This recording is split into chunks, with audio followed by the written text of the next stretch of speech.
Kilometre நீளம் கொண்ட சாய்ந்தமருது கல்யாண வீதி 36.7 மில்லியன் நிதி செலவில் பாராளுமன்ற உறுப்பினரும் அம்பாறை மாவட்ட கரையோர பிரதேச அபிவிருத்தி குழு தலைவரும் அரசியலமைப்பு பேரவை உறுப்பினருமான அபூபக்கர் ஆதம் பவால் கடந்த 7ஆம் தேதி அங்குரார்ப்பணம் செய்து வைக்கப்பட்டது.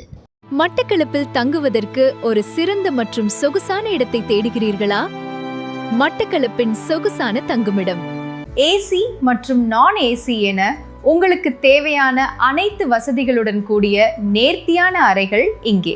இலக்கம் 534 திருகோணமலை வீதி மட்டக்களப்பு என்ற பிரதான இடத்தில் அமைந்திருப்பதால் போக்குவரத்துக்கு மிகவும் இலகு. இன்றே உங்கள் அறைகளை முன்பதிவு செய்யுங்கள். அழையுங்கள் திரையில் காணும் இலக்கத்திற்கு.